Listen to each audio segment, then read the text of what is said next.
Irmãos, eu gostaria de meditar juntamente com todos hoje uma passagem que está lá no livro de Ezequiel, e nós vamos ler Ezequiel 37, do 1 até o 14. Essa é uma passagem muito bonita, que é uma profecia que o Senhor deu ao profeta Ezequiel sobre a nação de Israel, que é a visão de um vale de ossos secos.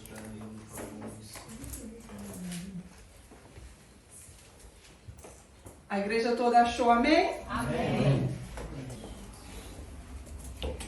Veio sobre mim a mão do Senhor, e o Senhor me levou em espírito, e me pôs no meio de um vale que estava cheio de ossos, e me fez andar ao redor deles. E eis que eram muito numerosos sobre a face do vale, e estavam sequíssimos. E me disse: Filho do homem, poderão viver estes ossos? E eu disse: Senhor Jeová, tu o sabes. Então me disse: Profetiza sobre estes ossos e dize-lhes: Ossos secos, ouve a palavra do Senhor. Assim diz o Senhor Jeová a estes ossos: Eis que farei entrar em vós o Espírito, e vivereis. E porei nervos sobre vós, e farei crescer carne sobre vós. E sobre vós estenderei pele, e porei em vós o Espírito, e vivereis, e sabereis que eu sou o Senhor. Então profetizei como se me deu ordem, e houve um ruído, enquanto eu profetizava, e eis que se fez um rebuliço, e os ossos se juntaram, cada osso ao seu osso. E olhei, e eis que vieram nervos sobre eles, e cresceu a carne, e estendeu-se a pele sobre eles por cima, mas não havia neles espírito.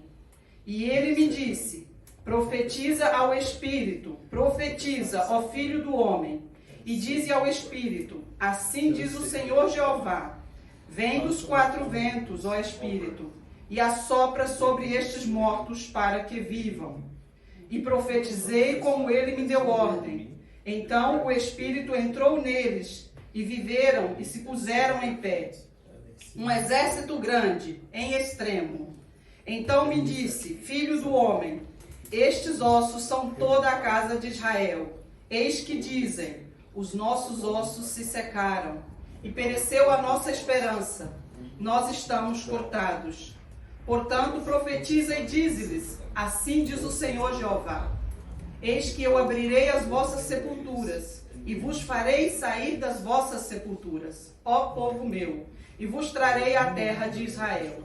E sabereis que eu sou o Senhor, quando eu abrir as vossas sepulturas, e vos fizer sair das vossas sepulturas, ó povo meu.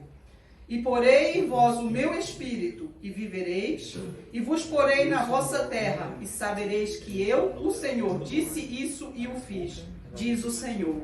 Amém, igreja? Amém. Irmãos, quando eu estava preparando essa palavra para trazer, para compartilhar com os irmãos, eu orei e pedi muito ao Senhor para que o Senhor, através do seu Santo Espírito, trouxesse apenas a sua palavra e nada mais do que a sua palavra para nós, para a nossa comunhão nesse dia de hoje, irmãos. E agora, essa visão é uma visão, é uma profecia que eu posso dizer que é uma das mais poderosas que podemos ver, ler e conhecer do nosso Senhor. Porque o Senhor profetizou onde não havia vida. O Senhor trouxe vida onde já só havia morte. E por isso, irmãos, eu quero trazer para vocês assim, uma explicação mais detalhada sobre essa passagem. E por isso eu vou dividir isso em alguns pontos. Mas a gente vai estar sempre vindo na base da nossa leitura do dia de hoje. Aí eu vou começar tratando com os irmãos, primeiramente, para quem foi essa profecia. Essa profecia, irmãos, como a gente pôde ler ainda no capítulo 37, versículo 11, que diz assim: Então me disse, filho do homem, estes ossos são toda a casa de Israel. Essa profecia foi dada pelo Senhor, ao profeta Ezequiel, para toda a nação de Israel. Só que agora eu quero trazer para os irmãos o contexto da nação de Israel no momento dessa profecia. Os irmãos bem sabem que Israel, a primeira nação Israel, ela foi o rei Saul, depois veio o rei Davi, escolhido pelo Senhor, e depois, entretanto, com a morte de Davi, veio o rei Salomão, que era o filho de Davi, herdeiro do trono. E, entretanto, irmãos, com a morte de Davi e o rei Salomão, então, no trono, nós podemos, pela Bíblia, ver que Israel começou a passar por um momento de deixar a palavra do Senhor de lado. A nação de Israel deixou de observar as leis do Senhor. A nação de Israel deixou de apresentar-se ao Senhor conforme tinha sido feita a aliança de Deus para com o seu povo. E durante o reinado de Salomão, então começou um período de idolatria que foi um período muito longo para a nação de Israel. E esse período de idolatria foi um período que fez com que Israel sucumbisse de vez. Porque a idolatria em Israel ela foi de uma maneira tão grande, mas tão grande, que a ira do Senhor se acendeu contra Israel. E aquela nação que o Senhor tirou do Egito, Deus tirou Israel de Egito e levou para a terra prometida, essa mesma nação, ela tinha deixado os preceitos do Senhor. Ela começou a viver em função de si mesma, dos seus desejos, da carne, de idolatrar outros deuses que não o nosso verdadeiro Deus. E então, irmãos, na época ainda, só para trazer um pouco de contexto histórico, na época do reinado de Salomão, ele começou com a construção de muitos templos grandes. Mas para sustentar essas construções, ele, em um momento da história, ele colocou um imposto para que a população arcasse. E a população tinha que pagar esses impostos. E eram impostos muito altos para aquela época. E então isso gerou um burburinho entre a nação de Israel. Então a nação já estava contaminada com a idolatria que já lá estava. As pessoas já faziam coisas que eram do desagrado do Senhor. E então, nesse momento específico em que Salomão decreta esse imposto, a população ficou ainda mais também revoltada. E aí, tudo bem. Nesse momento, a população ainda cumpria com tudo, conforme o rei Salomão estabeleceu. Mas, entretanto, o Senhor Deus já tinha dado uma profecia, que ele ia levantar um homem que seria rei de Israel, em virtude da idolatria que Israel estava vivendo naquele momento. Porque o Senhor, ele constituiu uma aliança com o povo de Israel, que aquele era o seu povo e Deus era o seu Deus. Mas Israel, então, quebrou essa aliança, a partir do momento que eles estavam trazendo outros deuses para dentro da nação e esquecendo o verdadeiro Deus, que tinha os tirado do Egito, que nos tirou do Egito. Então aí foi levantado, sob profecia de Deus, que um homem chamado Jeroboão, ele ia ser rei de Israel. E aí, o profeta Salomão, o rei Salomão, sabendo então dessa possibilidade que o Senhor profetizou, que haveria um novo rei, o rei Salomão então decretou que esse homem, ele fosse levado preso. E então, o que aconteceu? Jeroboão fugiu para o Egito. Ele fugiu para o Egito e ficou lá. Só que aí, passado anos, o rei Salomão continuou num processo de idolatria ainda pior, ainda levantando altares a outros deuses, queimando incensos. Então, Israel continuou se contaminando ainda mais com o pecado da idolatria, dentre outros pecados. E então, Salomão ficando velho, Salomão faleceu. E com a morte de Salomão, quem herdaria o trono seria o seu filho, Roboão. E, entretanto, irmãos, quando era no dia de coroar o rei Roboão como rei, Jeroboão, já sabendo que o rei Salomão havia morrido, o que ele fez? Ele voltou. Ele saiu do Egito e ele voltou para Israel. E aí, irmãos, o rei Roboão, ele ia ser coroado rei. Entretanto, o Jeroboão também vem do Egito, e a nação de Israel começa a ver que Jeroboão estava de volta.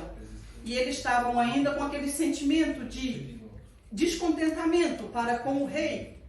Apesar do rei estar falecido, mas as leis continuavam predominando sobre eles. E entretanto, irmãos, nesse dia onde o rei Roboão, filho de Salomão, seria coroado rei, o Jeroboão, eu peço perdão aos irmãos, porque é uma longa história, e eu estou tentando trazer um pouquinho do contexto para que os irmãos entendam até a chegada dessa profecia. Então, Jeroboão volta, e então a população vê em Jeroboão uma possibilidade de mudança. E a população, a nação de Israel, já não queria mais continuar a viver sobre aquele regime rígido que estava sendo. Entretanto, Jeroboão, ele volta, e aí, irmãos, segundo os relatos que estão na Bíblia, Roboão ficou sabendo que ele estava lá, também queria o pegar, mas ele não foi pego.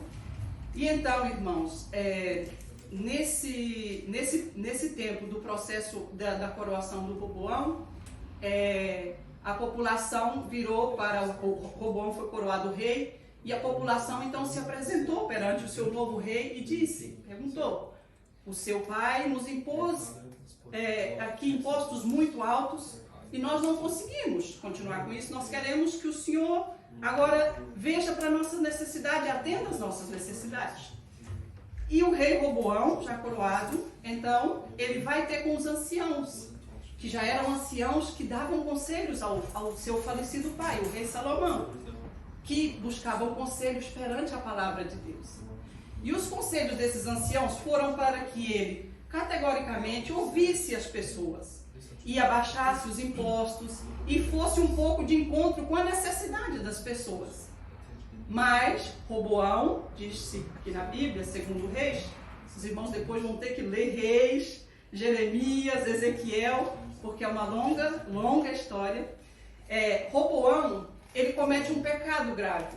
Ele deixa de ouvir os anciãos, que falaram com ele segundo a palavra de Deus. E ele passa a pedir conselho para amigos deles, jovens como ele. E esses amigos dele, irmãos, aconselharam ele a fazer uma coisa completamente diferente. Disseram para ele: agora que eles estão a reclamar, você aumenta, dobra o preço dos impostos. E foi isso que ele fez, irmãos. Ele não ouviu o que os anciãos recomendaram ele, segundo a palavra de Deus, e ele foi segundo a sua própria cabeça. Ele agiu segundo a sua vontade. E nesse momento que ele decreta esses impostos ainda a duplicar, então a população se rebelou. A população se rebelou, e aí ele tinha um senhor que cobrava impostos, que ele era muito mais conhecido por sua maldade. Como a população estava se revoltando, ele mandou essa pessoa, porque ele achou que ia amedrontar as pessoas, a população. Mas a população se revoltou, apedrejou esse homem e matou. E então Roboão, cheio de medo, o que ele faz? Ele foge, se eu estou correta, para Jerusalém.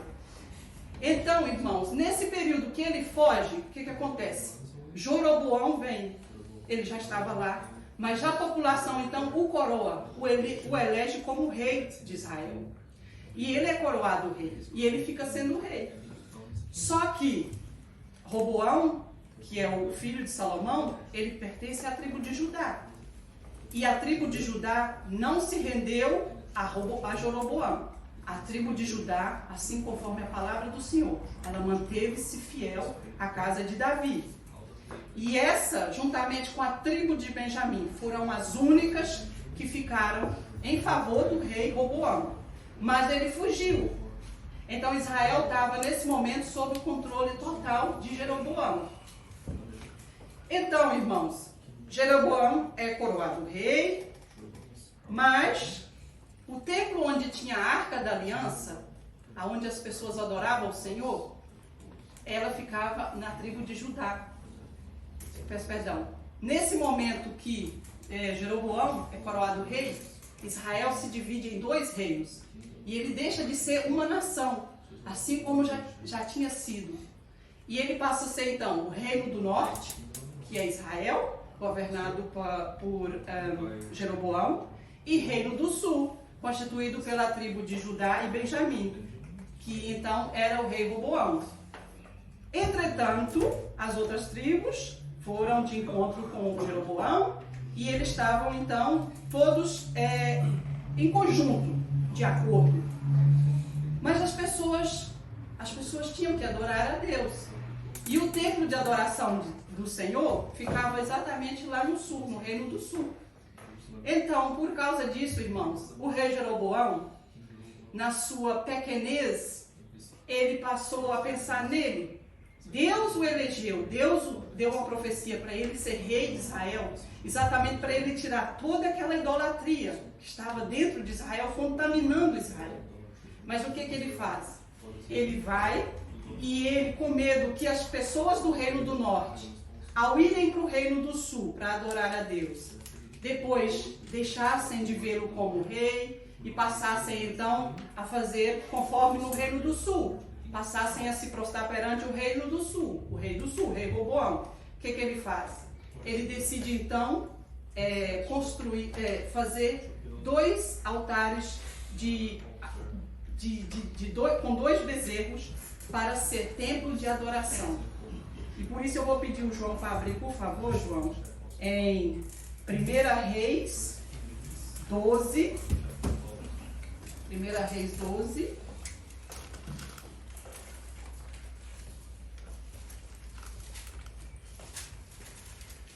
Que é para a gente ler, irmãos, essa parte em que o rei Jeroboão, ele comete um dos piores pecados dessa época.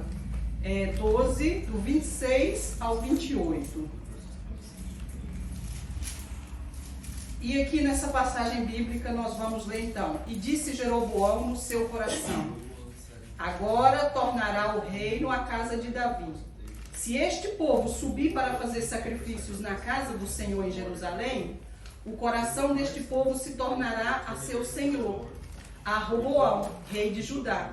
E me matarão, e tornarão a Roboão, rei de Judá. Pelo que o rei tomou conselho, e fez 2 bezerros de ouro, e lhes disse: muito trabalho vos será o subir a Jerusalém. Vês aqui teus deuses, ó Israel, que te fizeram subir da terra do Egito. Então, irmãos, aqui o rei Jeroboão, ele ignorou a aliança do Senhor. Ele construiu aqui 2 altares de adoração, mas não a Deus, irmãos. Isso foi terrível, porque esse pecado dele foi considerado um dos pecados terríveis, porque ele induziu a população do Reino do Norte a adorar outros deuses, que não sejam o Deus, o nosso Deus, verdadeiro Deus. Então, isso foi muito grave. E a partir desse momento, irmãos, a idolatria de Israel ficou muito pior mesmo. E com isso, a ira do Senhor se acendeu ainda mais contra Israel e principalmente contra Jeroboão. Porque Deus lhe levantou rei para um princípio. E ele fez exatamente o contrário daquilo que Deus tinha planejado. Para isso é que ele foi levantado, para tirar a idolatria. E o que é que ele fez? Ele trouxe mais idolatria e num grau muito pior. Ele trouxe outros deuses para a terra de Israel, a terra do Senhor, para o povo do Senhor. E isso foi um pecado muito grave, irmãos. E então aqui nós vemos selada a quebra da aliança que o Senhor Deus tinha com o povo. E para isso eu vou pedir o João para abrir em Jeremias 11. Jeremias 11.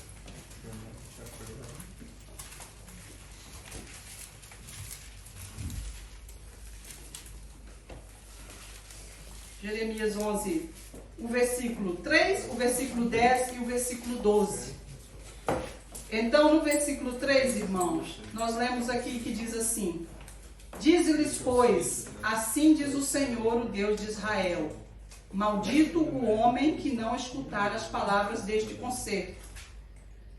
E no versículo 10, nós vamos ler: tornaram as maldades de seus primeiros pais, que não quiseram ouvir as minhas palavras. E eles andaram após deuses estranhos para os servir, a casa de Israel e a casa de Judá. Quebrantaram o meu concerto que tinha feito com os seus pais. E ainda no versículo 12, irmãos: então irão as cidades de Judá e os habitantes de Jerusalém e clamarão aos deuses, a eles queimaram incenso. Eles, porém, de nenhuma sorte os livrarão no tempo do seu mal.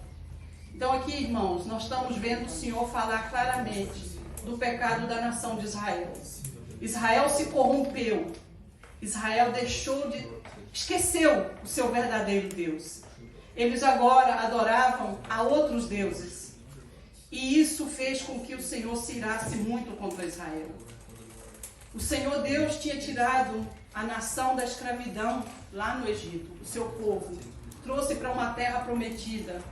Essa mesma nação, irmãos, não eram os mesmos, mas eram descendentes dessa nação, que conheciam tudo que o Senhor fez, tudo que os seus pais, avós passaram para sair da escravidão do Egito, até chegar na terra prometida e serem livres, irmãos. Essa mesma nação é a mesma nação que está aqui virando costas ao Senhor. Estão a servir outros deuses, estão a ignorar completamente o Deus, o nosso Deus, o Deus da Bíblia, o verdadeiro Deus, Deus soberano, que os livrou do cativeiro do Egito.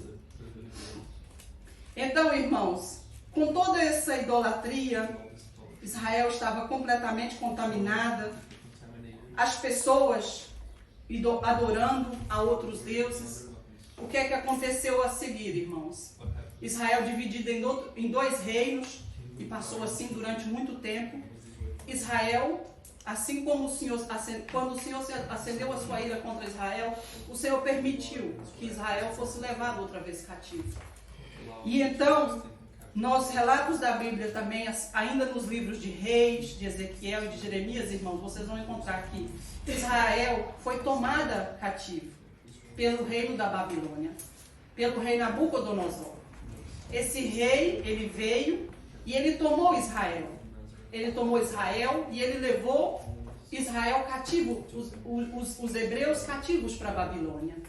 Então, irmãos, quando o reino da Babilônia, assim como diz a palavra do Senhor, acaba com Israel e leva Israel cativo, ali então, era para a nação de Israel, era o fim. Eles, nesse momento, Israel já vivia em idolatria.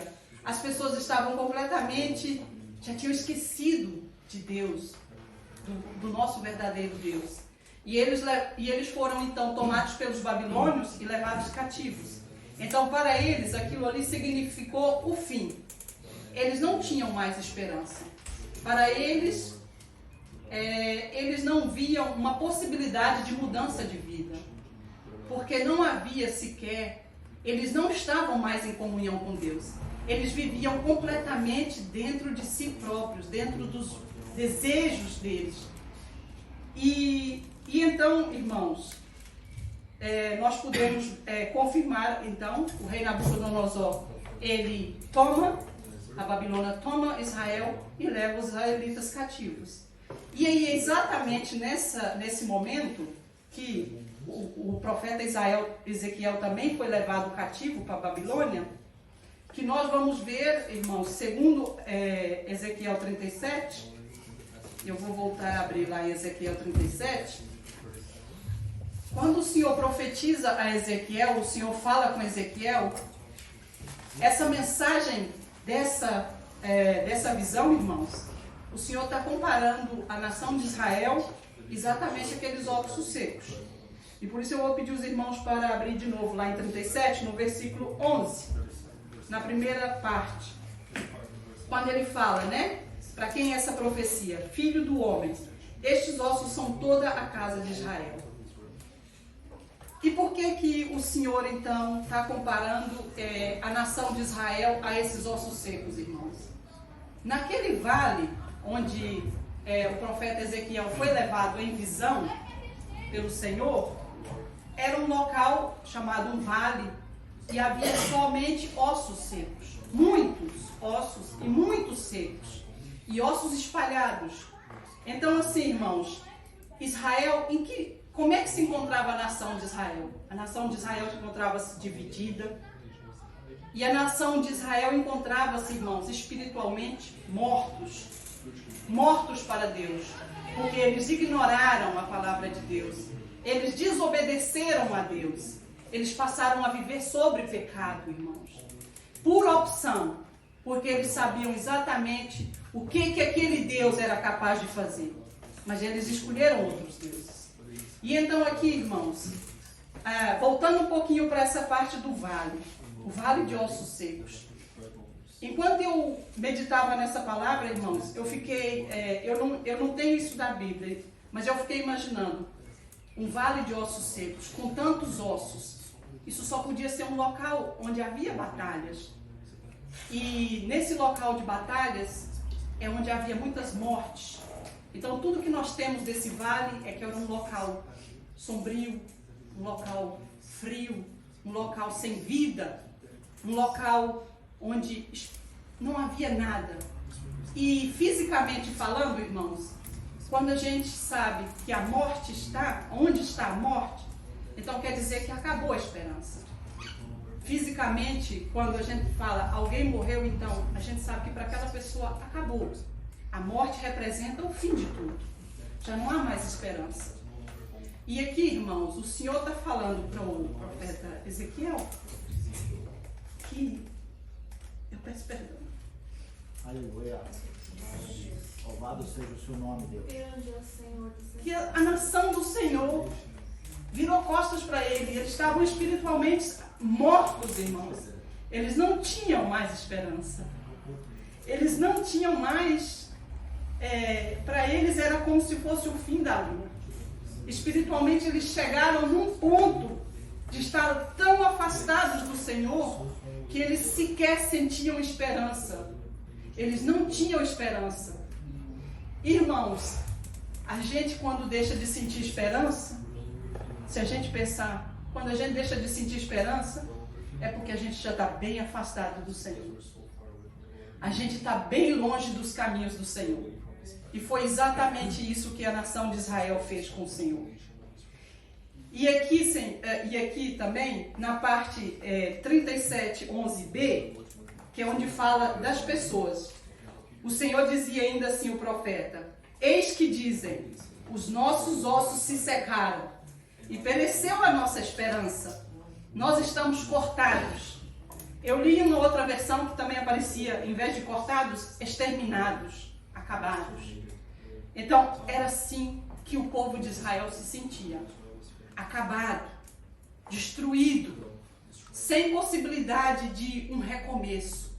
Assim como aqueles ossos secos estavam. Porque para aqueles ossos, na nossa visão, já estava mesmo tudo acabado. Não havia possibilidade de qualquer transformação, qualquer mudança. Mas não para o nosso Senhor. Glórias a Deus. Aleluia. E então, irmãos, eu também gostaria de compartilhar mais uma coisa que na minha meditação o Senhor falou ao meu coração. Que está em Ezequiel 37, no versículo 12. Que diz assim: portanto profetiza e dize-lhes, assim diz o Senhor Jeová: eis que eu abrirei as vossas sepulturas e vos farei sair das vossas sepulturas. Então, irmãos, o Senhor aqui está a falar para Ezequiel: a minha nação está morta e enterrada. E a minha nação escolheu um caminho que os levou à morte. Eles estão espiritualmente mortos, Ezequiel. A nação que eu tirei do Egito, ela escolheu o caminho que levou à morte, sem chance de retorno. É assim que eles se encontram nesse momento, Ezequiel. E aonde há morte, irmãos, não tem esperança. Não tem esperança. E uma coisa que o Senhor falou muito ao meu coração nessa meditação é que quando nós estamos, assim como aqueles ossos secos, nós estamos distantes de Deus. A distância de Deus, irmãos, ela nos faz secar. Ela nos vai secando de pouco a pouco. De cada vez, irmãos, que nós sabemos, nós aceitamos a Deus, nós aceitamos a Jesus, nós conhecemos o nosso Deus. Mas de cada vez que nós optamos para ir pelo caminho que não é o caminho que Deus escolheu para nós, em que nós agimos por nossa conta, que nós agimos sem consultar o Senhor, de cada atitude dessa, de cada vez, nós estamos caminhando, irmãos, exatamente como Israel caminhou para a morte. Porque nós nos afastamos de Deus. Deus está lá, Ele é soberano, Ele está no seu trono, cheio de glória. Mas nós vamos nos afastando. Com cada atitude que nós cometemos no nosso dia a dia, de não orar, de não apresentar o nosso dia ao Senhor, acordar de manhã, Senhor, eis-me aqui, Senhor, eis-me aqui, o que é que o Senhor quer que eu faça, Senhor? Meu Deus. De cada vez que nós nos colocamos como centro das nossas vidas, hoje eu quero fazer isso, hoje eu quero fazer aquilo, em vez de apresentar ao Senhor, Senhor, o que que o Senhor quer para mim hoje? O que que eu devo fazer essa semana? De cada vez que nós agimos assim, irmãos, nós estamos caminhando como Israel para a morte, para a sepultura. Irmãos, e assim como Israel foi levado escravo pela Babilônia, nós rejeitando a palavra de Deus, nós rejeitando a Jesus, nós estamos sendo escravizados novamente pelo pecado, irmãos. Porque a partir do momento que nós aceitamos a Jesus, nós declaramos, Senhor, eu não quero mais ser escravo do pecado. E o Senhor, Ele nos purifica, Ele nos dá essa possibilidade. Mas, irmãos, o que nós queremos fazer da nossa vida? Eu quero que os irmãos reflitam o que nós queremos fazer. Nós queremos caminhar de novo e virarmos escravos do pecado mais uma vez, irmãos? Sendo que Deus já nos deu de provar um pouquinho da sua glória, irmãos. Então não vamos rejeitar, irmãos. Mas, irmãos, a palavra não para por aí. Porque o Senhor permitiu que Israel se afogasse na sua idolatria. O Senhor lhes deu de conhecer o seu poder, da sua glória. Mas nós temos um livre-arbítrio. E Israel, com o seu livre-arbítrio naquele momento, escolheu caminhar para o pecado. Escolheu caminhar para a morte. Mas o Senhor quando tirou o povo de Israel do Egito, o Senhor fez uma promessa, o Senhor fez uma aliança. Assim como a gente já leu em Jeremias, que nós seríamos o seu povo e Ele seria o nosso Deus. E Deus não falha, irmãos. Deus não falha. Se Deus prometeu, Ele vai cumprir. E Ele, assim como Ele prometeu, irmãos, Ele tinha uma promessa de restauração para Israel.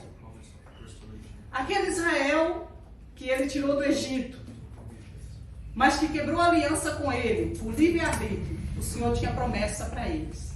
E eu vou pedir o João para abrir, por favor, em Ezequiel 36. E vamos ler do 24 até o 28. E depois o 36. Aleluia, Senhor. Glórias a Deus. E lá no versículo 24, irmãos, nós lemos assim: E vos tomarei dentre as nações, e vos congregarei de todos os países, e vos trarei para a vossa terra.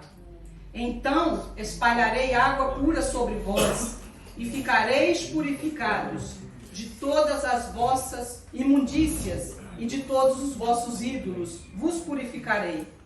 E vos darei um coração novo, e porei dentro de vós um espírito novo. E tirarei o coração de pedra da vossa carne, e vos darei um coração de carne. E ainda até o versículo 28. E porei dentro de vós o meu espírito, e farei que andeis nos meus estatutos, e guardeis os meus juízos, e os observeis. E habitareis na terra que eu dei a vossos pais, e vós me sereis por povo. Igreja, vamos ler juntos. E vós me sereis por povo, e eu vos serei por Deus. Essa foi a promessa do Senhor, essa é a promessa do Senhor, e essa será a promessa do Senhor, igreja. O Senhor não nos abandonou, nós é que vamos longe da presença dele, irmãos. E o Senhor, irmãos, o Senhor tinha promessa para a nação de Israel. Mesmo eles tendo levantado altares para outros deuses, o Senhor tinha promessa para eles. Entretanto, Nabucodonosor, que tinha levado a nação de Israel para a Babilônia, o Senhor então, irmãos, eu vou pedir o João para abrir, por favor, Jeremias 51, que nós vamos ver o Senhor agindo sobre a nação de Israel, irmãos. O Senhor livrou Israel do cativeiro. Mais uma vez o Senhor agiu com misericórdia para com a sua nação. Jeremias 51, do 1 até o 5, nós vamos ler assim. Assim diz o Senhor, eis que levantarei um vento destruidor contra a Babilônia e contra os que habitam no coração dos que se levantam contra mim. E enviarei peço perdão, é só o 1 e o 5, irmãos. Eu já li o 1, agora vamos no 5. Por que Deus prometeu isso, irmãos? Porque Israel e Judá não foram abandonados pelo seu Deus, pelo Senhor dos Exércitos. Ainda que a sua terra esteja cheia de culpas perante o Santo de Israel. Irmãos, segundo os relatos da Bíblia, os irmãos vão ter que ler a Bíblia. Tem muita coisa aqui que os irmãos vão ler no livro de Reis, de Jeremias, de Ezequiel, de Daniel. O Senhor, então, através do Império Persa, do rei Ciro, esse rei, ele destrói a Babilônia. E com a destruição da Babilônia, os israelitas, eles estavam outra vez livres, irmãos. Livres para voltar, livres daquele cativeiro, livres da opressão do rei Nabucodonosor. Irmãos, Deus, ele é maravilhoso.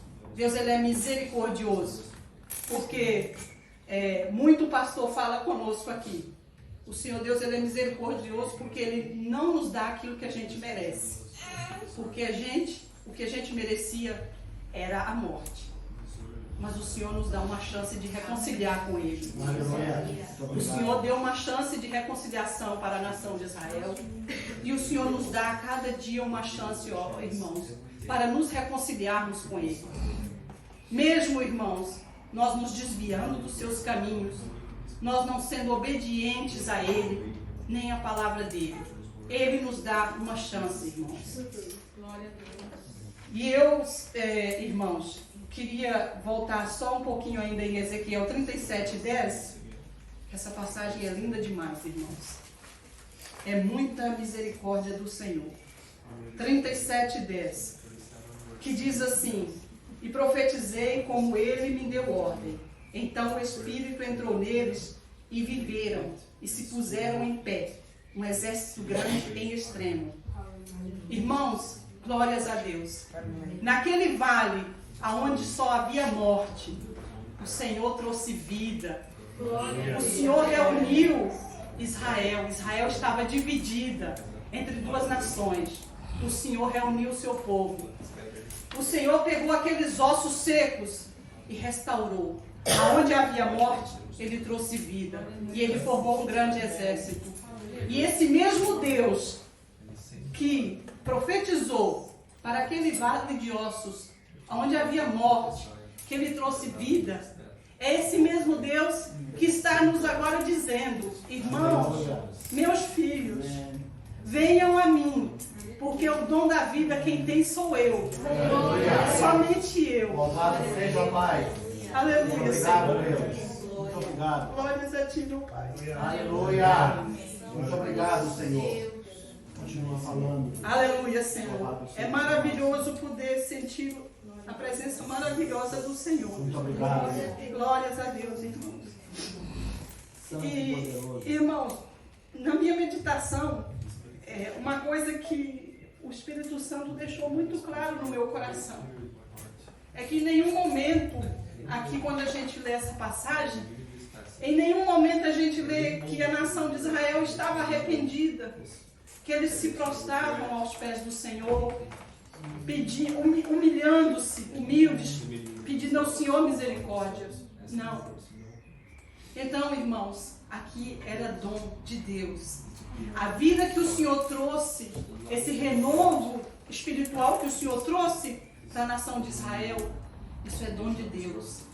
Não tem nada que nós possamos fazer. Nós não somos dignos. Deus não precisa de nada da nossa parte, porque Ele é misericordioso, Ele é soberano. Irmãos, Ele trouxe vida, e isso é dom de Deus. Dom somente, exclusivamente do nosso Deus.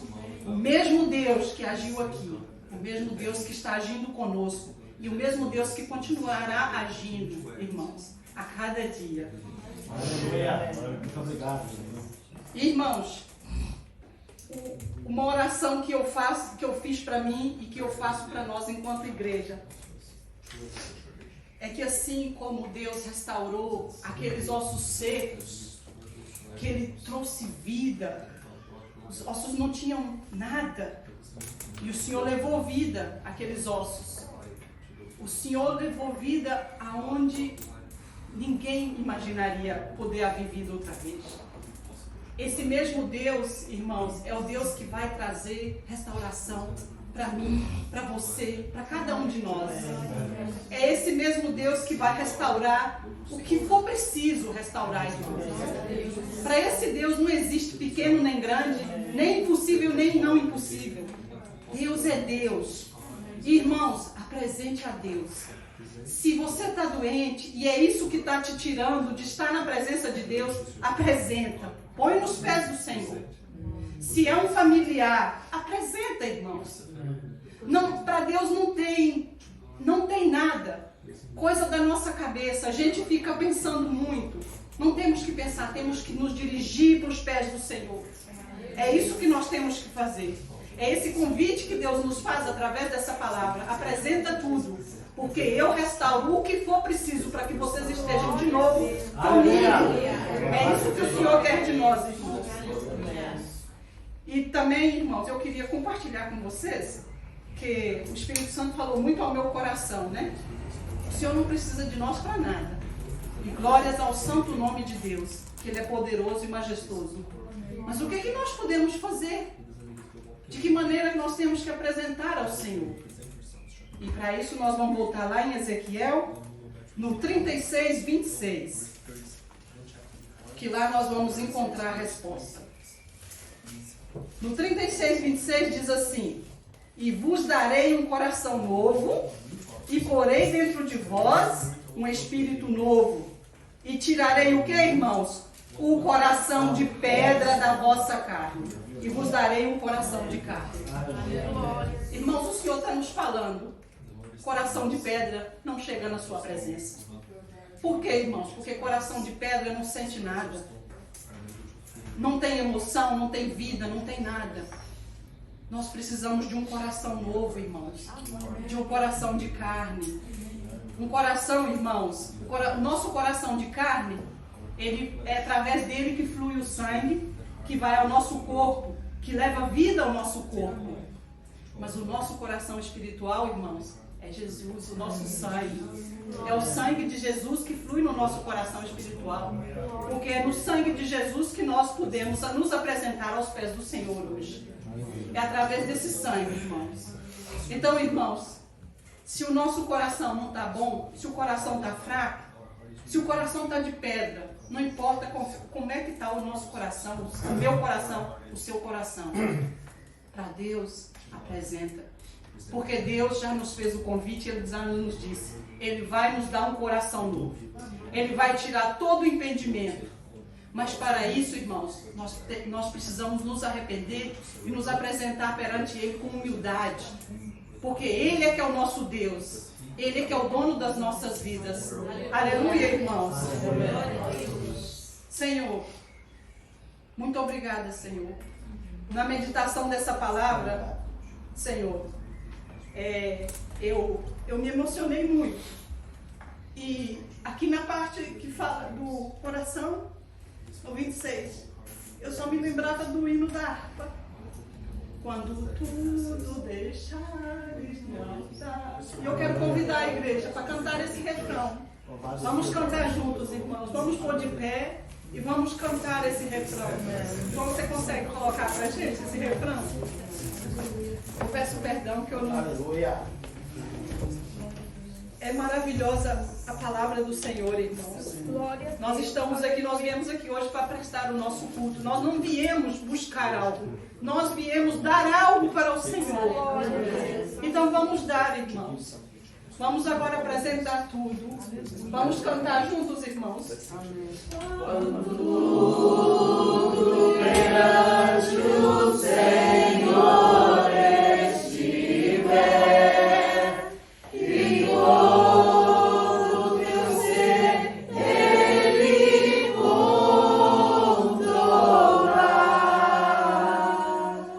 só então hás de ver que o Senhor tem poder quando tudo deixares faltar. Aleluia, Senhor. Glórias a Deus. Glórias a Deus. Irmãos, é o que eu peço para mim a Deus, é o que eu peço para nós todos enquanto igreja. Que o Senhor nos capacite, nos dê sabedoria, para que a cada levantar, para que a cada deitar, nós apresentemos tudo, mas tudo, irmãos, no altar do Senhor. O altar que o Senhor construiu para nós. Aleluia, irmãos.